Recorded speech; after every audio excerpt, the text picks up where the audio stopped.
Good afternoon mga kababayan, may bisita tayo. Tanungin natin kung sino sila. Tama ba? Ulit. Ready, 3, 2, 1. Tara mga kababayan, silipin natin. May bagong bisita eh. Tingnan natin kung sino sila. Hello po, magandang hapon po. Sino po sila? Ako po ang nanay ni Maricel Ay, Castillo po. ala. Nanay pala ni na Ate Maricel Kayo to. po si Daddy Frankie? Ay, hindi po. Ako po si Boss GB.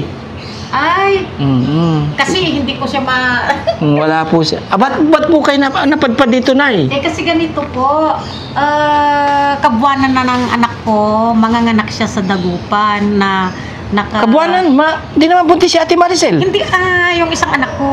Yung isang anak. Oh, yung kapatid. Ngayon, ang parang ng mga doktor sa kanya is parang 14 to 20 yata siya manganganak at na ngayon.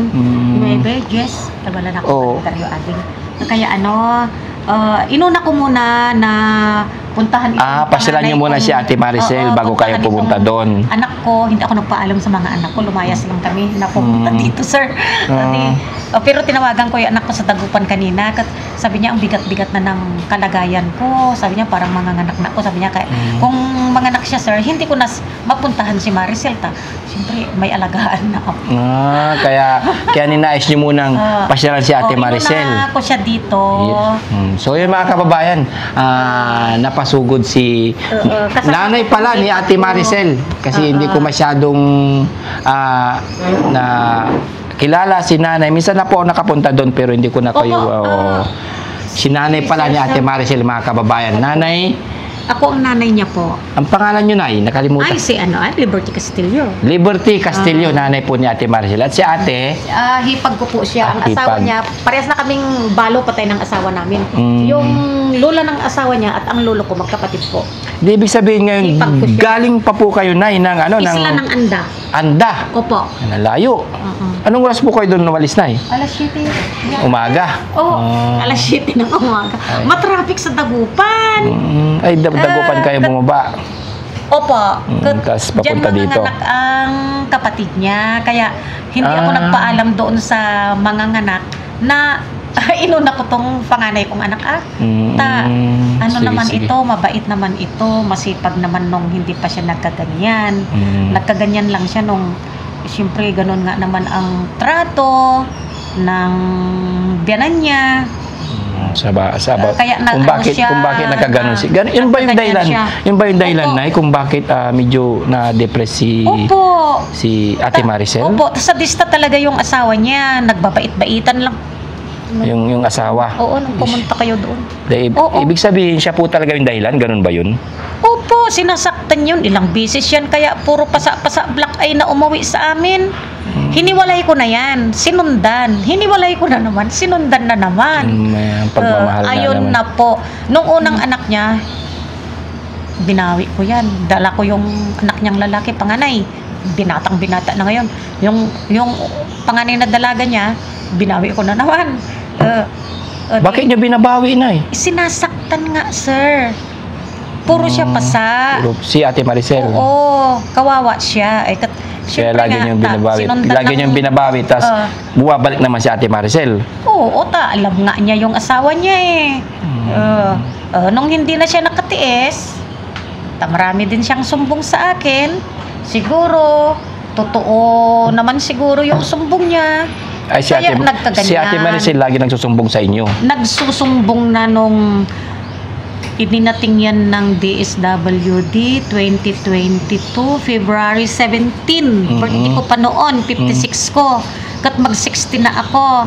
Kaya 4 years, magpo 4 years po. Nung nandun na sa bahay, nagsusumbong-sumbong po itong anak ko. Pero sa palagay nyo, Nay, matanong ko, di ko ipatatapusin. Bakit po siya laging sinasaktan niya? Sinasabi niyo na sinasaktan siya. Anong dahilan? Bakit sinasaktan si Ate Maricel? ganito daw po, sabi nitong anak ko, pag nalasing daw siya, ayun, grabe nang manakit pa sa dista siya. Pero pag hindi naman po daw nalasing, Bait naman. ay ang bait naman daw po. Dahil lasing lang po? sa alak. Oo, alak, sugal. Ay, Sugal din. Oo, sa bungiro yun. ano ba sa yung tupak ng ungot? Yung tupak ungot ay tupak nyuglong. Ayun. Bulangiro yon. Nagtutupak ng ungot. Tapos siyempre pupunta ng beer house. Malapit din naman ang mga. Kaya pala si Ate Maricel, yung naglalagay ng mga lipstick para nagpapaganda lagi, no? Pero Kaya binansagang purapor. pinangalanan siya ng purapor at ganun po iubos yung lipstick sa makeup. Ay, sa pisngi Sa niya. pisngi niya. Para lang magmukhang maganda sa paningin ni tatay. Para hindi na siya saktan. Siguro, Ganun ba yun? Baka ganun po. Sinasaktan pa yun sa palengke. Sabi ng kapitbahay namin, si Norma Aguila, nandun yun sa Amerika, katagal-tagal na. Nabansagan niya. Kasi binubugbog daw ng asawa yan. Paniwala ako, doon nurse din yun si Ate Norma Aguila, ng kapitbahay namin nito. Kawawa naman talaga si Ate Maricel, Binubugbog mga sa kababayan. Sana palengke. sana magbago na si tatay kung sakali man, no? Na ginagawa niya 'yon, sana magbago na kung sakali man. Isinauli nga po yun sa akin. Nagpirmahan po kami sa DSWD sa Alaminos, kasama ang DSWD Anta at Barangay Council ng Malong. Maski marinig po nila yung mga sinasabi ko, totoo po. Ilang bisis po kaming nagharap. Pero hanggang doon na lang. Hindi ko na Kalimutan na lang natin, Nay, no?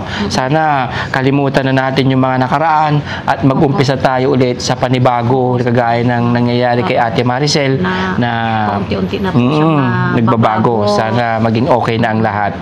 Sana magbago na rin kung sakali mang may ginagawa si tatay, no? Kaya dalaga binata na yung mga anak nila mga dalaga na. Magbago na rin naman siguro. Pero lalo ito, na tumatanda na ako, patay na rin yung ama nila, doon talaga yan ididiretso sa bahay. Sabi ng anak kong babae na isa, doon daw siya sa bahay, si ate niya, ako naman, siyempre, pag ganun-ganun po sa anda, hanggang sa dagupan siyempre nga may anak po. Siyempre, magtrabaho po naman yung anak ko. Unang baby niya yung buntis ngayon, kaya siyempre alagaan ko rin naman yung anak ko. Ayoko po para wala silang masabi, alagaan ko rin naman yung isang apo ko sa Apayao Kalinga. Para wala silang masabi. Ito mapagmahal na ina, no? Dilaga na yung mga anak niya, hindi na sila alagaan, kundi bantayan na lang sila. Baka may manligaw at maasawahan ng hindi so tapos sila. Sana hindi magaya itong nila na nag-aaral pa sir. Ayun na. Si nanay ni Ate Maricel, mga kabayan, bigla pinasyalan si Ate Maricel. Tawagin kaya natin si Ate Maricel, no? Opo, gusto. Kuya GC, pwede bang patawag si Ate Maricel? Yun. Merienda muna. Sir. Parang kayo din po yung pumunta sa bahay. Yan ba? Dito na lang. Sige po. Tara, dito na lang. Dito lang balik po. Uli ka mo dito. Yan. Yan. Merienda muna. Lapag mo kaya yung baso para sa Maricel. Si Ate Maricel, yung isa. Yan, sagiin na lang si Ate Maricel. No? Isa pa, bigyan pa. Isa pa si Ate Maricel din. Ibarita mo. Ito namang hipag ko, sinamahan ako palaging sumasakit nga ang puso ko. Ay sinamahan ako naman na nagbiyahe kat may ano nyo? Ano nyo, Nay? hipag ko siya. Hipag. Anong pangalan? Kanina pa tayo nag-usap, di ko pa natanong pangalan. Anong pangalan ni Nanay? Feliciana Reyes po. Feliciana, yan. Nakapasyal po kayo dito sa shelter ni Daddy Frankie. Yan. Dito po, dito po kami, dinadala ang mga inaalagaan namin katulad nila Ate Maricel. Diyan pa sila Ate Tintin, Kuya JR. Yan. Si Ate Maricel, sana? Ay, sir, may pumunta kami doon sa bahay nila Sam. Nakausap namin si nanay niya at si asawa niya. Kasi itong si Richard Cervera, may pinsan siyang inaalagaan na trauma din dahil yung tatay daw ng bata ay nagbigti.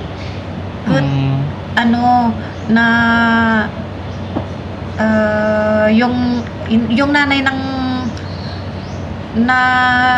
trauma may sakit din, kaya yung nag-aalaga itong si Richard Cervera na nakatira daw taga-anda Taga-Anda yan rin. nung taga-Dulawan si Richard si tatay na si nanay na taga Ranaw Bani.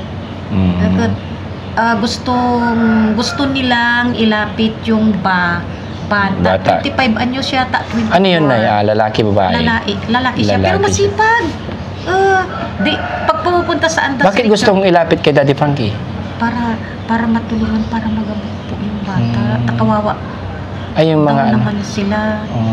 Yung pangalawang anak yata, panganay o pangalawang anak, yung natruma dahil nung hinahanap daw yung tatay nila, nagbigti daw sa puno ng mangga, siya daw ang nakakita. Ayun na ano na siya, parang tawag nung nabaros sa Irgun Bulinaw, nabaros siya anak. Nabati, gano'n mo yun? Ano ba yung nabaros? Parang nabati na siguro hindi niya kinayanan siguro na nakita yung tatay niyang ganon, kaya Tapos na-depress? na-depress po.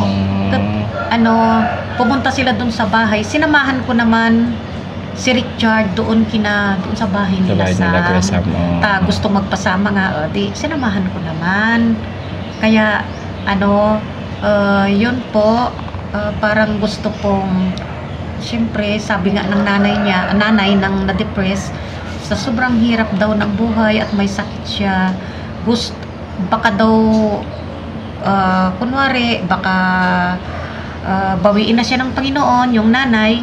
Wala nang mag-aalaga. Wala na po Sino mag-aalaga. Baka naman mag-asawa na si Richard, na binata. Ay, sino ba si Richard? Pinsan ng bata. Pinsan ng pamangkin. Mismo ng nanay. Yung nanay ni Richard at ang nanay ng bata, magkapatid daw po. Uncle. Itong si Richard po, siya po ang kamag-anak namin sa pamilya Kaasinong.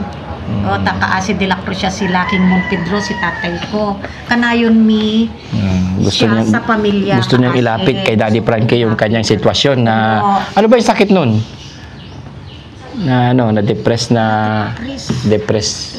Na-depress. Nadala rin ba sa ano? Sigaw po, ganun. Ay, yun. Ate Maricel! Minsan ko lang naman, 2 beses ko lang naman nakita yung bata. Yung politika mo, wow. Happy si Ate Maricel. Dito ka, Ate Maricel. Tabi kayo ni nanay. Habaan mo naman anak yung short mo. Paborito niya yung mga ganyan. Sir, ganyan siya talaga buhat nung batang-bata pa buhat. Hindi ka ba nagbi-bless ka kay nanay? Ay, grabe ning. Sobra na taba mo. Ganyan po siyang manamit buhat nung makalakad na siya. Talagang ayaw niyang magpalda ni magbistida. Talagang short lang palagi. Short lang palagi. Talagang hindi yan nagpapalda, sir. Iwan ko ba sa batang ito?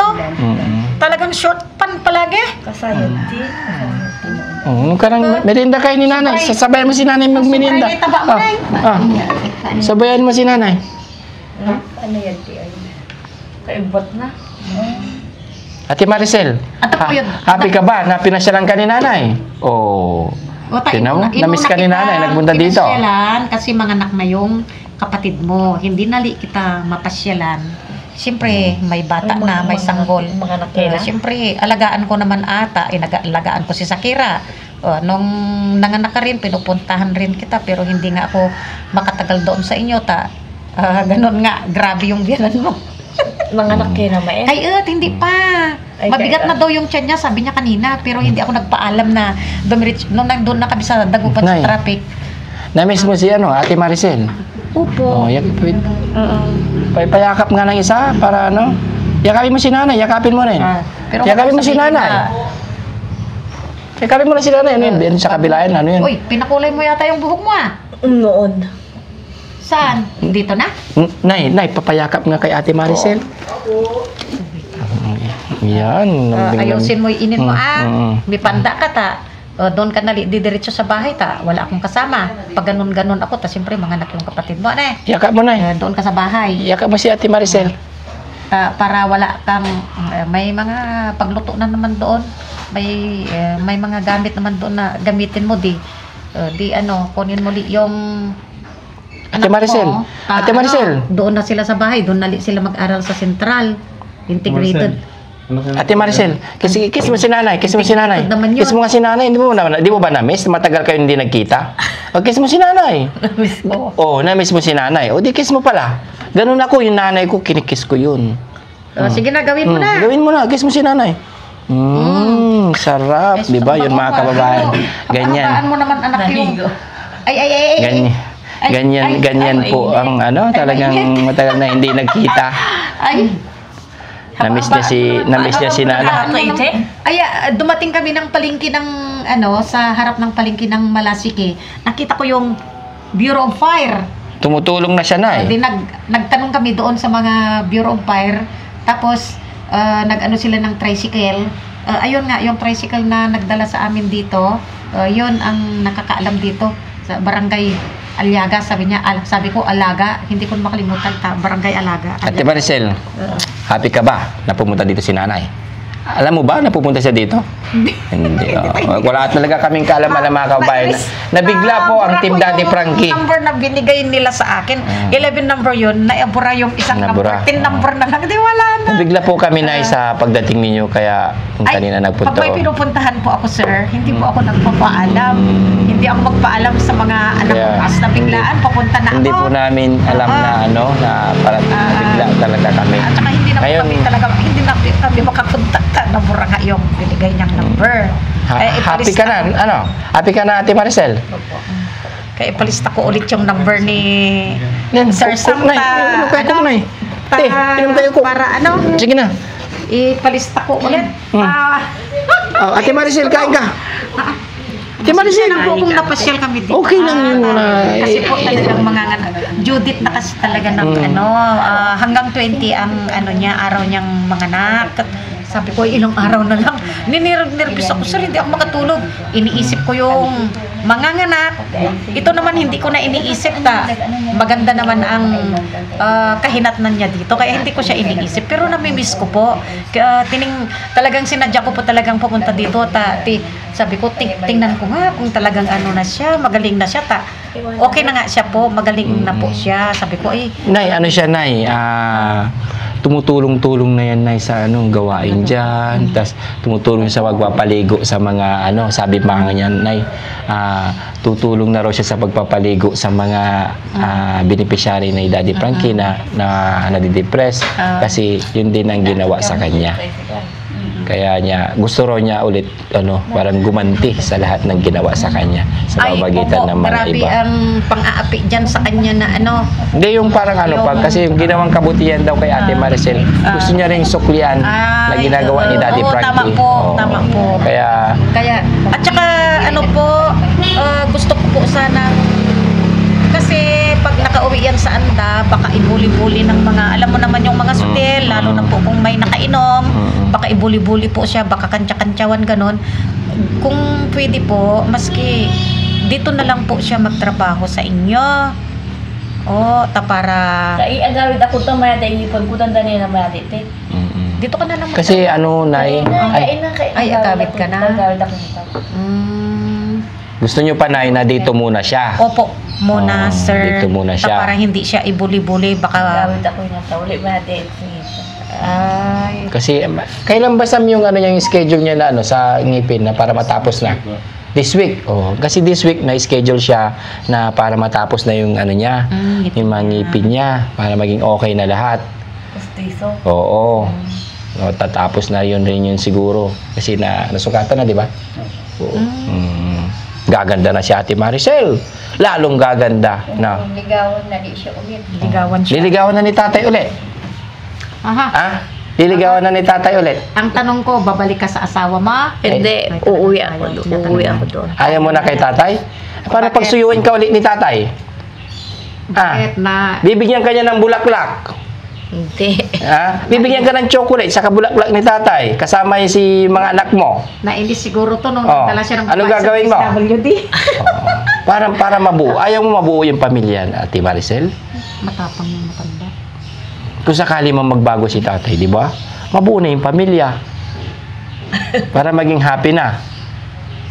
Okay lang sa'yo? Uuwi ako doon sa anda kapag katapos sa Kuya Gibi. Ayaw mo na lang babalik doon.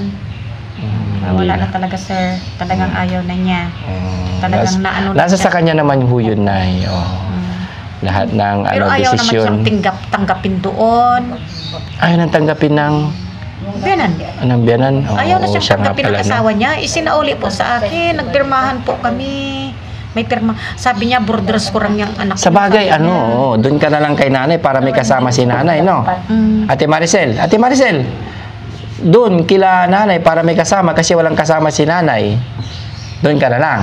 Basta dito po ako doon. Oo ata. Kung umalis ako, ikaw ang tao doon sa bahay. Magpakain ka na lang ng pato at aso. Aso, manok, pato. Hindi na tayo. Dito ka muna tagupan sa way. Yeah, madalanan ni Dagupan. Mag 5 star kami nan san siya anin Dagupan to Alaminos. Ito kami nali sa Alaminos. Ako gabi na magabihan kami. Siyempre maghintay pa At kami. pinasyalan ka lang dito, Ate sasakyan. Maricel. No? Ayo. Maghintay pa kami ng sasakyan.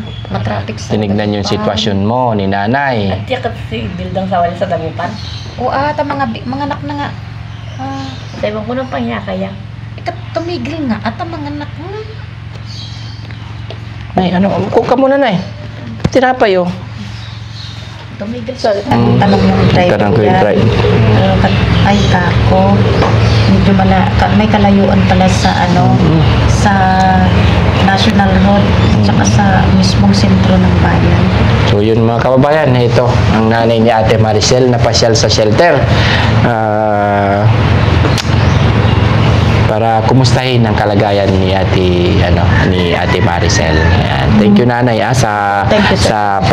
sa pagpasyal sa kay Ate Maricel. No, Ate Maricel. May binabasa si Ate Maricel. Ano ba yung binabasa mo diyan?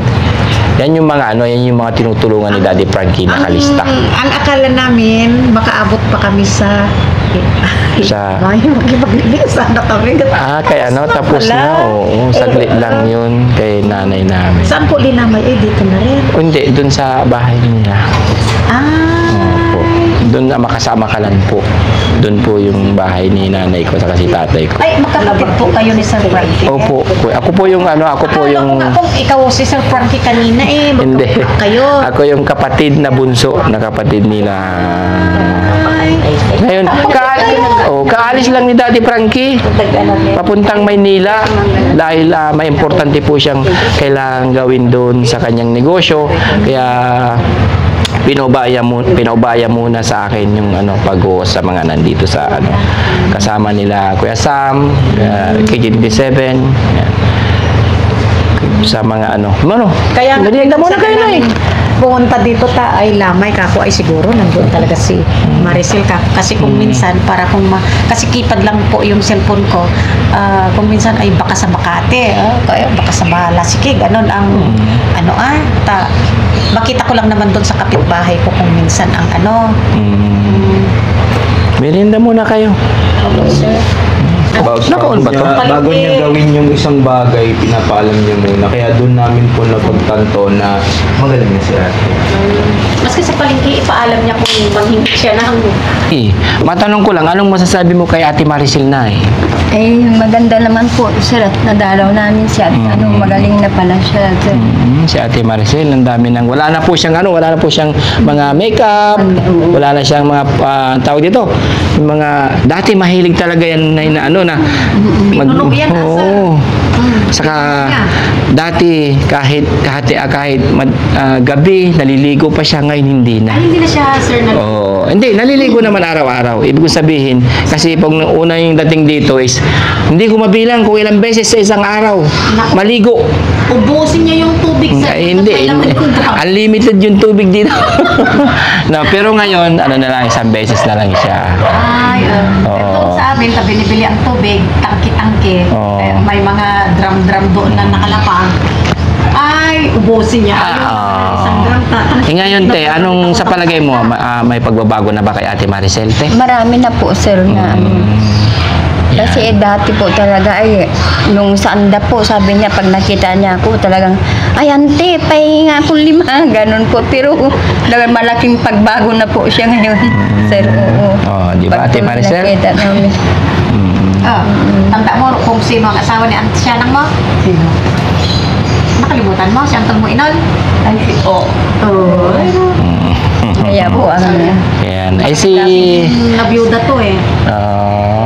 Maliliit pa yung mga anak niya. ako po talaga, sinabi ko talaga na talagang tulungan. Sana po, matulungan po niya talaga ako. Kaya sumama po ako sa kanya. Eh bakit na? Ano po ba yung ano na? Ano ba yung Kasi ako na lang po, wala na po akong asawa. ano ba Bali, yun? 23 years na po. Pero Wala kayong asawa, Nay? yung bahay ko po talagang binagyo. Tinumbaan ng malaking mangga po. Ibig niyo sabihin, Nay, naghahanap kayo ng asawa kasi wala na kayo asawa. Hindi na po.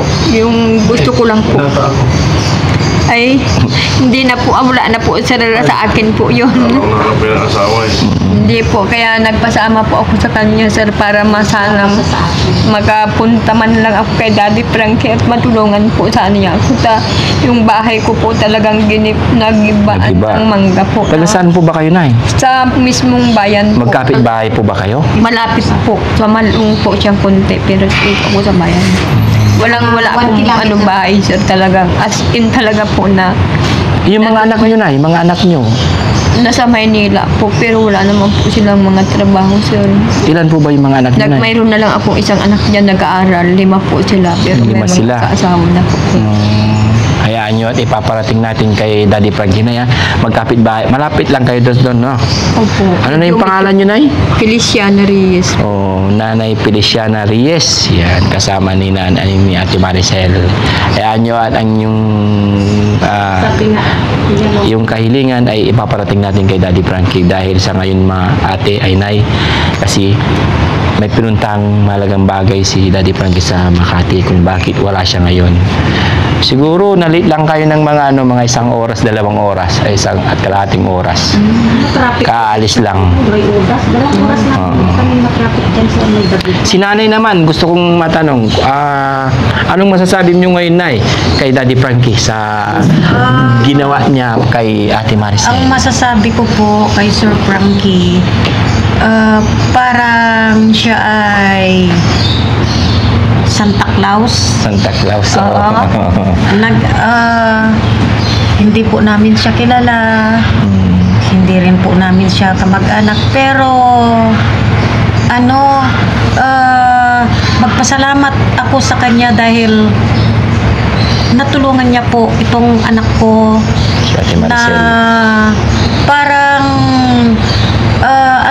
isang Santa Claus na tumulong, parang isinugo siya siguro ng Panginoon na tulungan itong anak ko. Kaya ayun, magaling na po siya dito sa poder ni Ate Sir Frankie. Nagpapasalamat ako talaga sa kanya at nagpapasalamat din ako sa Panginoong Diyos dahil kung walang Panginoon siguro po ganun po.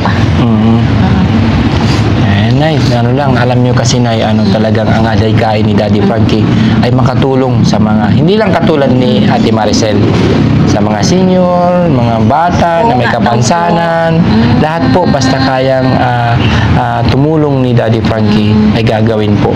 Yan. Kasama ang team Daddy Frankie. So yun, mga kababayan. Ako po, kaya ako to pinuntahan, sabihin ko sa kanya na tulungan niya ang sarili niya para madali na siyang gumaling dahil ako po ay 16 years ng diabetes. Palagi pong sumasakit ang puso ko, diabetes, arthritis. So, nung pumunta sila doon, katatapos ko lang galing na naman sa doktor. Palagi ako sa doktor. Araw-araw nagmi-maintenance para haba-haba pa ang buhay. Sir, pero pag talagang bawiin na ng Panginoon, walang magagawa. Pero ang gusto ko, habaan pa sana ng Panginoon ang buhay ko para kung maiwanan ko na sila at mawawala na ako, ano ang magiging kahinatnan nila, lalong-lalo na ito May kapatid ba si Ate Maricel? Meron po. Tatlo. Tatlo. Dalawang lalaki at may isang babae. Pero ito ang panganay. Ito ang tumutulong magtinda. Magtinda kami ng Doon lang din nakatira yung kapatid ni Ate Maricel sa inyo? Malapit lang doon? Sa inyo? Sa inyong Ay, bahay? yung isang anak ko, doon siya nangupahan siya doon sa isang uncle namin, pero nagibaan din sila ng mangga nung bagyo. Na nalugi sila. Nagibaan yung kubo Bahay. na wala na talagang tumba talaga yung malaking puno. Talagang sakto talaga sa gitna ng bahay. Ay, gitna ng maliit din yung bahay, parang kalahati nito terrace yata. Parang ganito. Sakto naman yung yung malaking puno ng mangga na tumba. Tapos nagsiliparan na yung mga kunting panipaninda nila. Nabasa po. At saka lumipad-lipad na. Ang mga bubong doon, lumipad. Yung mga paninda nila, ayun. Oo, matanong ko na Sige. Umalis kayo doon, magkano naman pamasahin nyo papunta dito na Sa bus. 130. 130. Sana po. pero Senior na kami. Senior, kaya may na kami. discount. Kaya sa 150, 130, tapos 100, tagpi-15 doon sa jeep na dagupan Oo, hanggang hanggang dito. sa palengke ng Malasiki, Malasiki. tagpi-15 isang tao. 15. Tapos 120 doon sa, yung naghatid sa amin. 150 sabi niya. 150, sabi ko, senior na kami, sabi namin. Byuda na kaming parehas. Wala na, patay na yung mga asawa namin. Kaya walang tigihan ng buhay. Parehas kaming diabetes dito. Oo. Parehas pa kaming arthritis. At saka yung kamay namin, hindi ko na po maiunat Hindi, yan. parang bahay na rin. Wala na, hindi ko na ganun yung... Ano yan ang gagawin na exercise lagi tuwing umaga. Oo nga, sir. Para iganito mo, pang cross Sa open. sobrang dami ng trabaho, siyempre tatay na ako, nanay pa ako. May isa na Medyo ako sa namagaatan na no? Oo, sir, namaga. Kaya hindi ko maigalaw. May galaw. Dapat ganituin mo lagi yan tuwing umaga. Oo nga, sir, pero siyempre tumatanda na. Tsaka siguro nababat ito sa pagtinda namin ng balot barbecue, maghawak pa ng iladuhin namin, yung mga hotdog. Siyempre malamig ganun galing sa freezer. Kaya ganun po siguro. Oo. Basta Basta pag napagod, wag basa para lalo na Talagang- tumatanda na si nanay. talagang mabasa Kailangan din, sir. kapag napagod, Basan. iwasan na mabasa. Lalo na pag nagluluto kayo, mainit. Ayun, mga kababayan, kunting interview kasi biglaang napasugod si nanay ni Ate Maricel. Yan, para dalawin si Ate Maricel. Kaya yun. Bigyan na lang natin sila ng kasi wala talaga si Daddy Frankie. Oo. Hindi nyo naabutan. Hindi bali po, basta masaya po ako. Bigyan na lang natin sila ng Salamat po ako kunting na nila narating ko po dito at pagaling ka na akong magtinda-tinda ka na rin doon sa harap ng harap ng bahay doon sa Nay. Ma-interrupt kita. Bigyan kita ng time na makausap si Ate Maricel ng kayo lang. Medyo para magkaroon kayo ng bali lang po na kunting Ikmas mo na lang po muna yun. Ito na papaano ko na lang sa inyong dalawa ni pamasahin ninyo. Nakakakiyak po. Thank you po, maagang pumasok. Kasi may mahalagang bagay si Daddy Frankie kaya Bagoong natin, nadala ko. bibigyan ko kayo ng ng pagkakataon na ano yan, Nay? Bagoong patas binili ko sa mga kamag-anak namin sa Sablig. Doon din sa mga kamag-anak namin ni Santa kamag-anak sige. Salamat, Pasensya na po sa bagoong patas ito. Sinaliw ko nung kuran ang paglako pa ni Sari taga Sablig lamang. Thank you. May binigay Kasi si walang nanay ni Ate Maricel. Ang bait Ay, talaga. bawiin ko lang yung... Bawiin mo na, Nay. Hindi yung paglang, sir. Ay, yung baglang. Tinan nyo mga kabayan. Tignan natin kung ano yung laman. Sabi niya, bagoong daw. Hindi Mas- kasi makadaing palaging ulan. Bagoong patas. Yung isda na bagoong to, no? Yung yan yung danggit, yung padas nga yung tawagin sa aming bagoong padas. Iwan ko pa kung Kinati agad ako. Iwan ko pa. Bagoong nga. Oo nga, alam ko na yung Anong padas. tawag sa salita nyo itong bagoong Mabango padas? to, mabango. Lagyan lagyan ng kalamansi. Opo, No? kaya limon. Lemon, no? Mabango. Yun, no? Thank you, Nay, sa iyong pasalubong. Wala, pag nagugutom si, alam mo rin kainin to, Ate Maricel? Ay, sa kanya po. no. Yan. Pag gusto mo, kuha ka lang, no? May- Doon lang sa, Para sa inyong lahat po. nandun lang sa kasi sa kitchen yan, bahala na sila kasing kumain. Pag nagugutom si Ate Maricel, Kanya. hindi na siya yung Ate Maricel, kain ka. Hindi. Basta kusa na yan na kakain doon. Kukuha ng pagkain niya dyan sa kung ano yung nandiyan sa lamesa. Siya nang bahala lahat. Yung Hindi kagaya dati. yung masasabi ko po sa kanya, yung kung talagang magaling na siya, magtinda-tinda na lang siya doon po sa harapan ng bahay. Doon sa bahay, Huwag na no? po siyang pupunta doon sa palengkita, malapit lang naman para hindi na siya magbayad. Doon na lang Sa inyo, no? O sa Tapos harap, no? Titinda na lang sa mga barbecue, no? Magpakarudkod tayo ng hanggang baywang ta. Pinakawalan namin ng hito, dalag, alokape, at saka tilapia. Yung bukid nga, yung kangkungan. Ba't malalaki na sila? Lagyan na naman, lagyan di Kaya natin ng tuloy isa. ito ako sa gamit ko sa ni nanay sa loob. Yan ang hindi ko alam na. Kung tingnan mo nali, Pag ano? Sige, bigyan natin sila mga kababayan ng time para makapag-usap. Yan, off cam muna natin para masinsinan yung mga nilang dalawa. Yan. Kain-kain ng tinapay. Yan mga kababayan, binigyan natin sila ng ng konting pagkakataon na magkapag-usap ng masinsinan sila ni Ate Maricel at ang kanyang nanay dahil ilang buwan po din po silang hindi nagkita. Kaya so yun, maraming salamat. At sa walang sawa ninyong suporta, lalong-lalo na sa ating premiere tuwing 7:08 po ng gabi ay nandun po lahat ng magagandang fresh na video ng Daddy Frankie Vlogs. Kaya thank you so much sa walang sawa ninyong suporta at lalong-lalo na sa mga sponsor natin, hindi ko na po babanggitin. Maraming salamat po sa walang sawa ninyong suporta. Bye-bye. Thank you.